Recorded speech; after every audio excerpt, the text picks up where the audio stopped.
दोस्तों आज हमारे साथ होंगे शाहिद चौधरी साहब लाहौर से। उनसे बातें करेंगे। लोग इनको सोशल मीडिया पे डॉन गैंगस्टर वगैरह कहते हैं, लेकिन मैं इनको बड़ा भाई कहता हूँ। मुझे बहुत हेल्प आउट किया है कैमरे के सामने में। लेट नाइट इंटरव्यू ये रिकॉर्ड हुआ। बहुत नींद आई हुई थी मुझे, लेकिन बड़ी अच्छी बातें हैं शायद। लोगों का बहुत रश रहता है इनके घर के सामने। आप इनको प्रॉब्लम सॉल्वर भी कह सकते हैं, बल्कि मैं इनको कहूँगा प्रॉब्लम एलिमिनेटर। इनको पाकिस्तानी मुन्ना भाई एमबीबीएस भी कह सकते हैं। ये 1 मिनट में आपको लाखों का मशवरा मुफ्त में दे देते हैं। तो देखते हैं आज इनसे क्या बातें हैं। दोस्तों आज का मैसेज ये, जो आप लोग ड्राइव करते हो और इशारा काटते हो, उल्टी सड़क पे गाड़ी चलाते हो, उनसे एक रिक्वेस्ट है कि जब आपके साथ बच्चे बैठे हों, आपकी सुबह स्कूल छोड़ने जाते हो मोटरसाइकिल की टैंकी पे या गाड़ी में, तो आप इशारा बच्चों के सामने एटलीस्ट ना काटो। उल्टी सड़क पे जो है वो गाड़ी या मोटरसाइकिल ना चलाओ। इसका फ़ायदा ये होगा कि 15-16 साल बाद जब ये बच्चे जो हैं बड़े हो जाएंगे, तो हमारी ट्रैफिक जो है एटलीस्ट वो सीधी हो जाएगी और लोग अपनी लाइनें चेंज नहीं करेंगे, एक्सीडेंट्स कम होंगे। अस्सलाम वालेकुम नाजरीन, आज हमारे साथ हैं शाहिद चौधरी साहब। सोशल मीडिया स्टार हैं, 1 लाख के करीब इनके फॉलोअर्स हैं, यूट्यूब पर छाए रहते हैं। नौजवान नस्ल इनके वीडियोस का बड़ी शिद्दत से इंतज़ार करती है। इनकी जो ज़ाती ज़िंदगी है, एक बड़ी पुरखतर किस्म की ज़िंदगी इन्होंने गुजारी है और इनकी ज़ाती ज़िंदगी पे एक फ़िल्म भी बन रही है। ये आज हमें बताएंगे कि इनकी फ़िल्म किन मराहिल में है, कहाँ पहुँची है। और सच बोलना जो है बड़ा मुश्किल काम है, और ये अपनी ज़ाती ज़िंदगी के बारे में इतना तल्खी की हद तक सच बोलते हैं। इतना सच शायद मैंने मुमताज़ मुफ्ती साहब की तहरीरों में देखा है। वो अपने बारे में इतना सच बोलते हैं और शाहिद चौधरी साहब भी अपने बारे में ऐसे ही सच बोलते हैं। तो सर कैसे हैं आप? आपने टाइम दिया, आपका शुक्रिया। अल्लाह ताला का लाख लाख शुक्र है। बिल्कुल मैं उम्मीद करता हूँ कि मेरे तमाम जानने वाले जितने भी देखने वाले हैं, अल्लाह ताला इन सबको अपने फ़िज़्-ओ-मान में रखे। सबसे पहली बात जो है ना वो ये है कि मैं लोगों को एक बात बतानी चाहता हूँ, अपनी यूथ को एक मैसेज देना चाहता हूँ। वो ये है कि हमने मर जाना है, ये तो तयशुदा बात है ना। जैसे हम अनएक्सपेक्टेड जब पेट में होते हैं, माँ को और बाप को ये नहीं पता होता कि नन्ना है, बबलू है, पप्पू है, क्या है इसके अंदर ना, लड़की है, लड़का है। तो होता ही है कि जब इंसान को एहसास होता है ना, और बदकिस्मती से ये एहसास इंसान को उम्र के उस हिस्से में जाके होता है जब वो समझ लें कि वो इबादत की और अपने गुनाहों की माफ़ी की उम्र होती है। दुनिया के अंदर सिर्फ उन 2 अशखास को याद रखा जाएगा। एक वो जो ऐसा कोई कारनामा या कोई ऐसा काम कर गए कि जिसको सदियों लोग याद रखें, या उसने कोई ऐसा रिकॉर्ड बनाया हो कि लोग उसका जो है ना, उसके रिकॉर्ड का टॉप 1 जो था ना, रिकॉर्ड होल्डर जो था फलां बंदा था, वो तारीख में याद रखा जाएगा। लेकिन अगर कोई शख्स किताब ऐसी लिख देता है कि दुनिया उसको पढ़े, तो उसका नाम भी जो है ना, मेरा ख्याल है कि जब तक वो किताब रहेगी उस शख्स का नाम जो है ना दुनिया पे लेने वाले अफराद रहेंगे। जब बंदा बोल्डिंग ट्रैक पे आके जब सोचना शुरू करता है ना, तो वो जब सोच आती है तो शैतान से बंदा थोड़ा दूर भागता है। और जब अल्लाह ताला ने ये वादा किया हुआ कि नेक काम आप करोगे तो मैं खुद आपको जो है ना पकड़ के अपनी तरफ लेके आऊँगा, आप आने की कोशिश करो। तो फिर उस वक्त जो होता है ना, जब आप फैसला नहीं कर पाते कि मैं ये काम करूँ या ना करूँ, तो वहाँ पे जो है ना ये इंसान अपना इरादा जो है ना, उसको फिर इरादे की कोई शक्ल नहीं है। कि ये नहीं है कि आपके ज़मीर या इरादा, ये ऐसी चीज़ें जो होती हैं बाहर नज़र नहीं आती।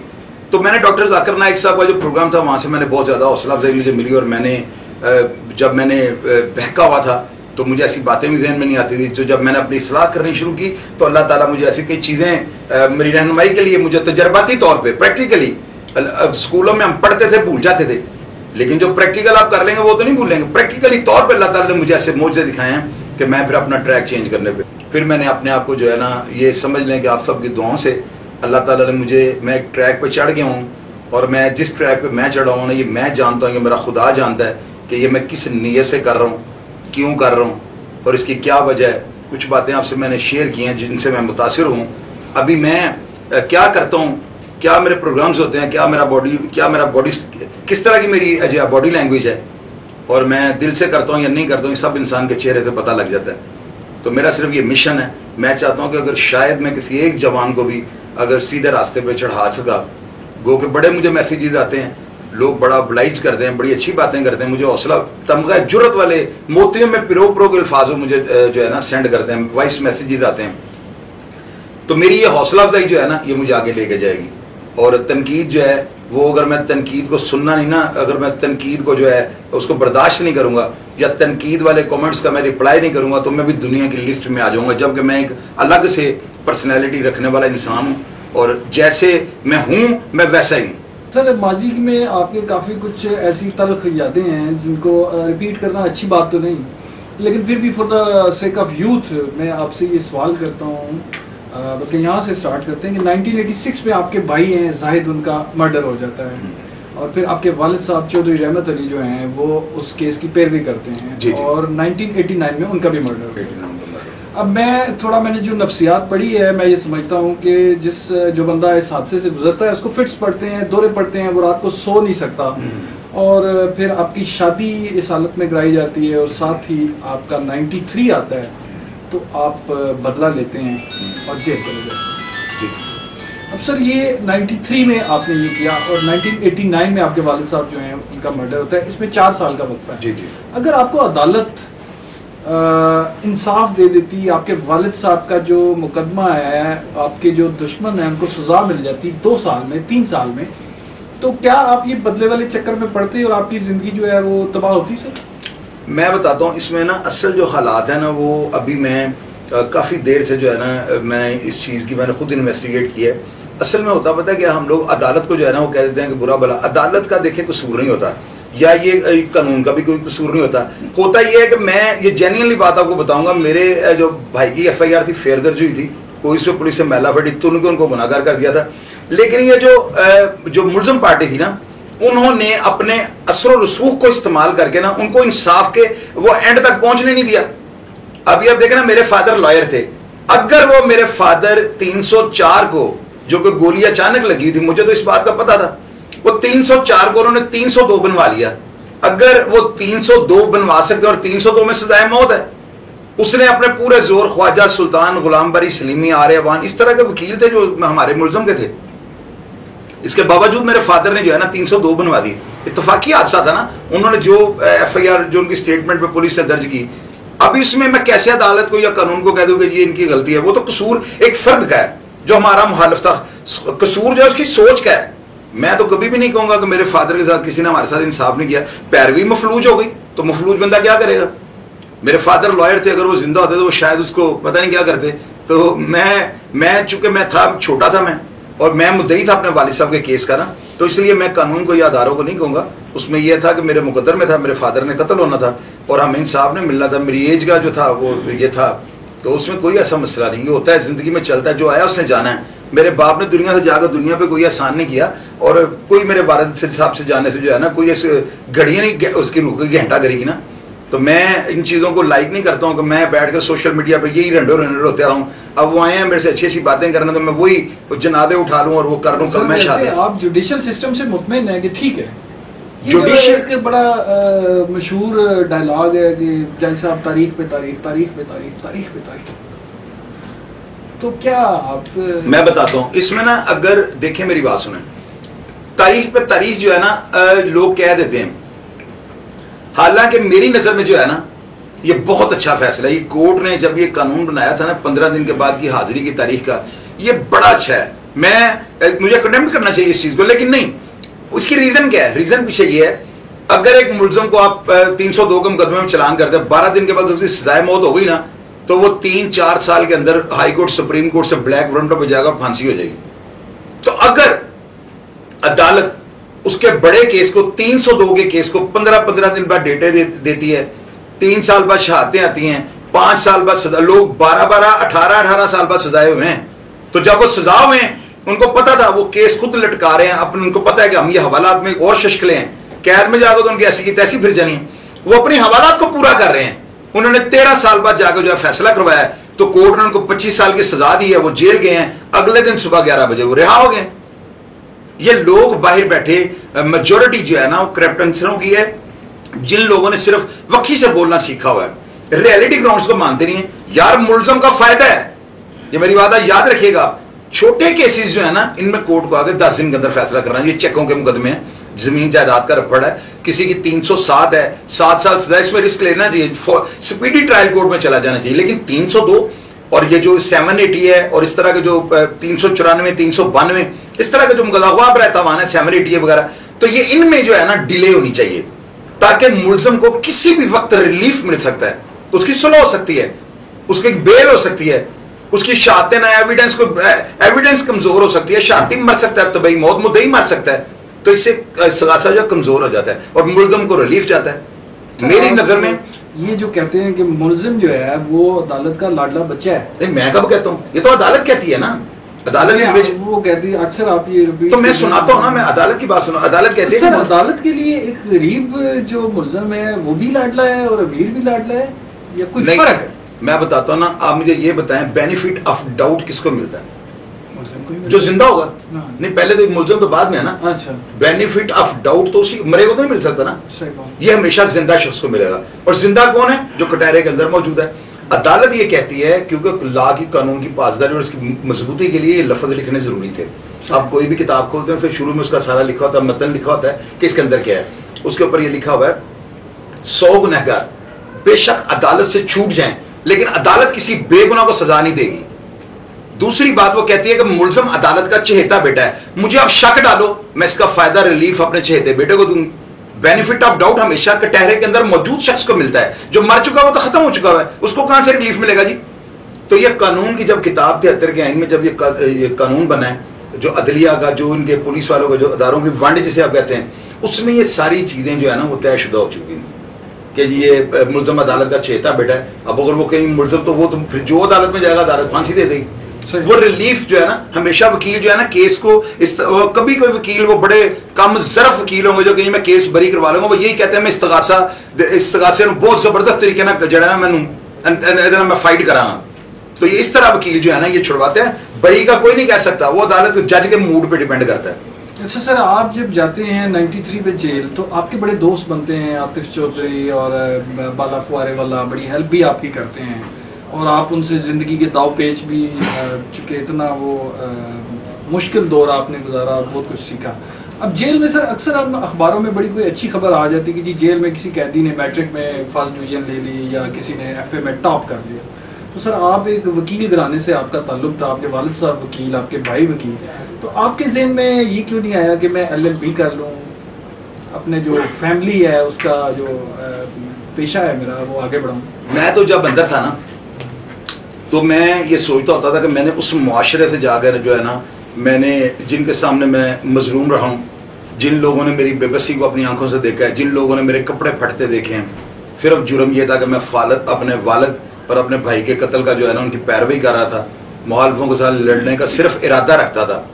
तो मेरे ऊपर जो हमले और जो मेरे ऊपर जो मामला लाइफ के चले हैं ना, सबसे पहले तो मैं उससे ज़्यादा ताकत के साथ लोगों को अपना आप दिखाना चाहता था कि मैं जो कहता होता हूँ कि कौन है जो कहते हैं ये हो नहीं सकता, वो मुझे जानते नहीं। इंसान हर ज़्यादातर जो है ना 5 फुट 7 इंच 10 इंच 12 इंच के नीचे होते हैं, तो दिल भी किसी का कोई इतना नहीं होता कि 6 किलो का अंदर से निकला, सब कुछ इसी तरह होता है।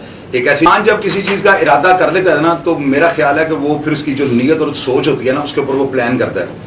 मैं अल्लाह ताला ने जब मुझे माफ़ी दे दी, तो मैं एक अंदर मैंने माइंड सेट अब वो बनाया हुआ था, मेरा पढ़ाई लिखाई की तरफ मेरा दिमाग ही नहीं गया। मैंने ये सोचा कि जब 84 में मैं 3-4 मैंने ट्राइयाँ की हैं कि मेरा मैट्रिक हो जाए, नहीं हो सका, तो फिर अल्लाह मियाँ नहीं चाहते कि मेरा मैट्रिक हो। उसके बाद हालात इस तरह के हो गए, मैं नहीं कर सका। अंदर जाके पढ़ाई की तरफ कोई तवज्जो नहीं थी। मेरा ज़हन ये होता था कि जो मुआशरे ने मेरे साथ किया है ना, हमारे 2 अफराद, वो मेरा भाई और वालिद, तो मैं जाकर लोगों को एक दफ़ा ना अल्लाह ताला मुझे इस काबिल करे, मैं लोगों को दिखाऊं कि कोई बंदा कुछ भी कर सकता है, किसी के साथ ज़्यादती हो, कोई बंदा भी जो है ना आगे से एक जोर आवर दीवारें चीन या कोह हिमालय पहाड़ बन के जो है ना खुदा की मदद से वो अगले से टकरा सकता है, तो कोई सूरमा भोपाली नहीं होता। बस मेरा ज़हन इन बातों में रह गया था, जिसकी वजह से मुझे सोसाइटी ज्वाइन करनी पड़ी, जिसकी वजह से सब लोग मेरे बाला फवारे वाला मेरा उस्ताद था, बड़े भाइयों की तरह था। ये जो है बाकी क्या नाम लिया था आपने? मजहर तिब्बी के साथ मेरा मजहर तिब्बी के साथ जो था ना जेल का ताल्लुक था, और अच्छा ताल्लुक था। वो मुझे बुला के जेल के बाहर की बातें पूछता था, बाहर मैंने तिब्बी को देखा भी नहीं हुआ था। तो बाकी जो मैं जानने वाले होते हैं वो मैं आपको बता देता हूँ, जिन लोगों से मेरी सिर्फ सलाम दुआ थी मैं वो भी बता देता हूँ। और यूथ को बचाने के लिए एक जो उनकी ज़िंदगी के मनफी पहलू हैं, कि जो एक वायरस था उनके अंदर, मैं लोगों को वो बताने की कोशिश करता हूँ।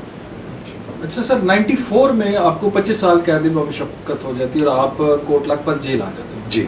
और 95 में एक कोई हादसा होता है जेल में और अलार्म बजता है और उसकी पादाश में आपके साथ चंद लोगों को मुल्तान जेल ट्रांसफर किया जाता है। नहीं पहला करें, बाद में बताता हूँ। अच्छा जी, मुल्तान जेल 95 में आपको ट्रांसफर किया जाता है जी, कोई अलार्म की वजह से। जी जी। ठीक है सर, वहाँ पे आप पहुँचते हैं तो जो जेल की इंतजामिया है वो पहले दिन ही आपको ज़ेर करना चाहती है कि ये बाद में हमें तंग ना करें। जी जी। तो आपको ट्रक से उतरते साथ ही आप पे बेपनाह तशद्दुद शुरू हो जाता है, जिसको जेल की वो जो जुबान है उसमें पहला गेयर, दूसरा गेयर, इसको लगाओ तीसरा या पांचवा, जी जी।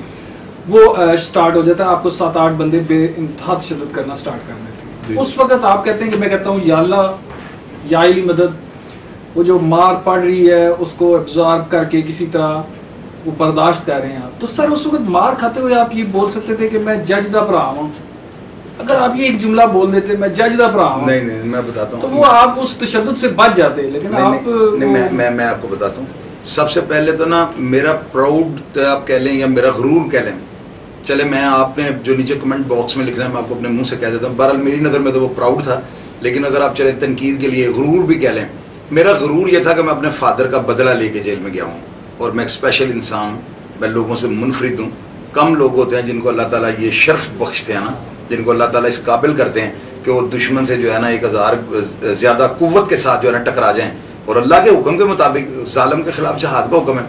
तो आप ये देखें कि मैं जिस वक्त मैंने ये काम किया ना, मेरे कभी दिमाग में ये बात है मैं ऐसा काम कर सकता हूँ, ये जेन्युइन आपको मैं बता रहा हूँ। तो प्राउड में था, तो मैं अपने आप को एक बड़ा डिफरेंट समझता था लोगों से। जब ये मुल्तान हम गए ना, ये दूसरा अलार्म था। पहले अलार्म में मेरे प्रोग्राम्स खोल के देखो, उसमें मैंने बताया हुआ है, उसके अंदर जेल वालों ने ये चौधरी शबरेज साहब ने बेल्ट उतार के रख दी थी चौधरी अफजल गुजर के आगे कि जनाब मैं इंज करना हूँ, गाली निकाल के ना कि मैं नौकरी दूँ, पेशाब करता हूँ इसके ऊपर ना। तो मैंने गालियाँ खाने के लिए यहाँ पे हूँ। 2 लड़के फरी और आरफ, ये वसीम शाह होते थे, उनके पास होते थे ये दोनों बच्चे, इनके एक थप्पड़ मारने से अलार्म हुआ था, बड़ा खूनी अलार्म कैंप जेल का, उसमें मेरे ऊपर बहुत ज्यादा तशद्दुद हुआ था। तो खैर वो मैं कैद हो चुका हुआ था उस वक्त। तो उसके बाद दोबारा जब मैं कोट लखपत गया हूँ तो वहां पर एक अलार्म हुआ था, लेकिन वो हमारा अलार्म में कोई किस्सा नहीं था, अलार्म किसी और ने करवाया। वो एक झगड़ा हुआ था, मैं रसलम हेड वार्डन को जो है ना बंदों ने मारा है, तो ये अलार्म बाद में खैर बढ़ गया, रजा भाई ने विसल बजा दी और सारी जेल जो है भाई से 500 की गार्ड अंदर आ गई, मार मार के लोगों को पागल होने पहुंचा दिया इन्होंने। मेरा चालान निकलता है और मुझे मुल्तान ट्रांसफर कर दिया जाता है ना। जब मैं मुल्तान जाता हूँ, अब यकीन करें को ये वाकया जो आपको बताने लगा ना, ये दरो दीवार आपके हिला देगा, और ये खास करके यूथ के लिए झूठ पे मबनी बातें नहीं होती। ट्रक के अंदर जब मैं बैठा हूँ ना, तो मैंने एक सिगरेट पीना शुरू कर दिया ना, तो एक तस्वरा मरासी था जो पप्पू बर्फ वाले के साथ सियालकोट जेल में होता था, बड़े नाम थे उसके, जात का मरासी था। ये लोग ऐलान करवाते थे, इनके ऐलान के बाद जो है ना सियालकोट जेल की गिनती लॉकअप होती थी कि आप पाउडर मिलना बंद हो गया तो लिहाजा बैरकों में बंद हो जाए। किसी बंदे से आप ये बात पूछ लीजिएगा, वो मेरे साथ बंद था, वो ट्रक के अंदर ना वो बैठा हुआ है। तो वो मुझे कहता है जवान दिया बच्चा, बड़े तू सिगरेट पींदा मकालिया थे के जाके सादा भी नहीं, तेन अगे जाके यानी काला जरा सिगरेट भी नहीं लभना, एडा झोलू बना के पींदे ने नशे, तो तू पी ला थे जिन्हें सिगरेट पीने ने। मैं उसकी बात देख के मुझे बड़ा, मैंने कहा हमारा टाइटैनिक डूब रहा है, टाइटैनिक पे हम जा रहे हैं मुल्तान, तो ये बंदा मेरे साथ ही उसमें सफर में ये भी डूब रहा है, और बजाय इसके कि मुझे हौसला दे, ये तो मेरी लेग पुलिंग कर रहा है, ये तो मुझे डरा रहा है कि जागो भी नहीं लबने भाई, तेरा काम तो बनता तो मुझे क्या शेर का बच्चा बन। खैर मैंने इसी अना में मैंने ना इसी बात पे मेरी गैरत को सलफ मारा है ना उसने मुझे, मेरे अंदर का वो जो मेरे अंदर वो बना हुआ था, गुरूर कह लें चलें जी आपके अल्फाज में कहता हूं, लेकिन वो मेरा प्राउड था, वो मेरे अंदर बैठा हुआ था कि मैंने बदला लिया। ये सब टट्टू टहरे, इनका क्या चक्कर है, ये लड़ाइयों में बंदे मारे हैं, इन्होंने लड़कियों से बंदे मारे हैं, इन्होंने जमीन से बंदे मारे हैं, तो मैंने तो अपने फादर का बदला लिया। मैं स्पेशल होता था उनकी नजर में, तो मैंने कहा तुझे मैं आगे चल के बताता हूँ। फिर वो गैरत को सलफ मारा हुआ था, नादरीन बड़ी मैंने मार खाई है। आप यकीन करें कौन सा था सर यार, वो होता ही है ना, वो कहते हैं कि ये बंदा जो है थोड़ी मार ज्यादा गेर नहीं था, वो 5वां नहीं था, वो आप कह लें कि वो उन्होंने जो है ना, उन्होंने मेरा गेर तो नहीं यहाँ पे कहेंगे, आप ये कहते हैं कि उन्होंने मुझे सही चेक किया था, मुझे होना चाहिए था चेक, मैं तो अपने आप को कहता कि मुझे ऐसे होना चाहिए था। वो उन्होंने गोडों के अंदर फंसा कर हमारी टिंडें गई हैं मशीनों के साथ। क्या ये टिंड आतफ चौधरी की हुई थी, नाजी भट्ट की टिंड हुई है, ये असद प्रिंस की टिंड हुई है जेलों में, ये मुझे बताएं आप मुझे बताएं अरशद मीन की टिंड हुई है, मुझे नाम बताएं ना इनमें से किसी की टिंडे हुई हो। तो मैंने तो लोगों को बताया कि मेरी ऐनक वहां पर उन्होंने मारा, मेरी ऐनक टूट गया, मैंने यहाँ पे झाड़ू का तीला बांध लिया, सूतर उसके ऊपर बांधा हुआ, उसको इसके साथ ऐसे जोड़ के ना यहाँ पे तो ऊपर मैंने धागा बांधा हुआ है। सर इससे ना मुझे वो हॉलीवुड की एक फिल्म है पोपेलियन, जिसमें डस्टिन हॉफमैन एक जंगी कैदी होता है और उस पर इतना तशद्दुद होता है, वो उसकी ऐनक भी उसको भी टूटी हुई और वो तीलों से और उनसे जोड़ता है, वो मुझे किरदार आपका वो याद आ जाता है। नहीं मेरा तो रियलिटी पैसे हुआ है। मेरे साथ मुल्तान में जो लोग रहे, आप उनसे पूछे, लोग नीचे लिखते हैं कि हम आपके साथ रहे हैं। तो वो जो था ना बड़ा लाइफ में एक्सपीरियंस था। फिर मैं वहां पे जाता हूँ, वहां पे मैंने वो प्रोग्राम में बताया कि मजीदा तो कभी जिंदगी में पिएगा मजीदे के साथ बैठ के चाय ना, अगर आपके अंदर इतना हौसला हो। मुझे भूख लगी हुई थी मेरी ना, मुझे जिस दिन गिनती उधर काटी है, गिनती काटी है तो मेरी नफरी उधर आ गई है। नफरी कहते हैं 2 रोटियों और एक दाल के बाउल को। मेरा वो वहां पे चला गया, गिनती काट के मुझे ले आए 9 बैरक में। अब मैं जब मैं बैरक में वहां पे नफरी बढ़ चुकी हुई थी, तो मेरे जेल वाले बाप के मुलाजिम नहीं मेरा खाना अलग से लेके आए। मुझे भूख लगी है यार, मेरे नहीं बर्दाश्त हो रही। मैं बैठा हूँ जूतियों के ऊपर, मैं बैठा हूँ, सारी दुनिया सोई है। उनको क्या पता था कि आने वाले वक्त में ग्लैडिएटर बन जाएगा। भाई ग्लैडिएटर एक बंदे का मशीनी टाइप आदमी का नाम है ना, तो मशीन तो मैं 24 आवर में जाग रहा हूँ। तो बात ये होती है कि वो मैं जूतियों पे बैठा हूँ, मुझे भूख बहुत लगी हुई थी, मेरा दिल कर रहा था मैं जो कुछ सुला एक बार मार ले सही। तो वो मजीदा ने मेरी तो देखा, उसने मुझे कहा ऐसे करके, तो मुझे क्या पता था गिलास ही नहीं धोता। तो मैंने उसको कहा पिला दो। तो बाद में पता लगा लोगों की जूतियां, वो नशेई था, वो बेचारा पागल था। ये बंदा जो अंदर आया हुआ ना, ये जानते हैं उसको ना, ये साथ ही रहे होंगे। सर आपने उसका दिल रखा? दिल नहीं रखा, मुझे भूख बहुत लगी थी। दिल तो बात की बात है, झूठ क्यों बोलूं। बाद में दोबारा जब उसने पेशकश की तो फिर दोबारा तो फिर मैंने मार लिया ना अपना आप। भाई एक दफा जो पी ली है तो बस ठीक है। तो बस अब देख के अखी देख के मक्खी खानी है। पहले भी मक्खी वाली पी ली है, तो अब दोबारा फिर मैंने उसका दिल रखा है। पहले तो मुझे भूख नहीं बर्दाश्त हो रही। आपने उसका दिल रखा है तो क्या आप अंदाजा, आजादी का परवाना। इस बात में मतलब यह है कि वहां पे 100 से ऊपर अफराद थे। किसी बेगैरत को इतना तरस नहीं मेरे ऊपर आया कि ये बंदा किसी अच्छे घर का लग सकता है, या पता नहीं किस प्रॉब्लम में। ये एक पागल जो है ना, जिसको दुनिया पागल कहती है, यार उसने मुझे चाय पिला दी, रोटी दे दी। मुझे वहां पर रोटी किसी ने नहीं दी। इसीलिए फिर वो जो ना, वो अल्लाह ताला आपके साथ सही करता है। अल्लाह ताला किसी के साथ ज्यादती नहीं करता। मेरे अंदर बड़ी टैंक होती है, उसकी कोई तस्वीर नहीं होती है। एक टैन बंदे के अंदर, ऐसे बंदा टिंग डोंग करता है ना, तो वो मेरी फिर निकल गई, तो जेन्युइनली निकल गई है मेरे। दोस्तों ये हमारा जो इंटरव्यू है ये 3 पार्ट्स में, आज ये पहला पार्ट था। अपना फीडबैक जरूर दीजिएगा, सब्सक्राइब कीजिएगा और बताइएगा आपको ये आज का प्रोग्राम कैसा लगा। नेक्स्ट एपिसोड में और भी बहुत सी बातें होंगी और हम थक गए। तो आप ये बताएं कि सर दर्द होता है मर्द को, ये जो फिल्म में दिखाते हैं, जो आपके रियलिटी में पेश आता है? मैं तो इसीलिए तो आप लोगों को कहता हूँ, आप मुझे नीचे धमकियां देते हो कि शाही साहब आपको छोड़ेंगे नहीं मुझे छोड़ेंगे, मैं पकड़ के रखना माल। अच्छा मुझे ये बताएं, ये सवालात लिए कहाँ से आपने?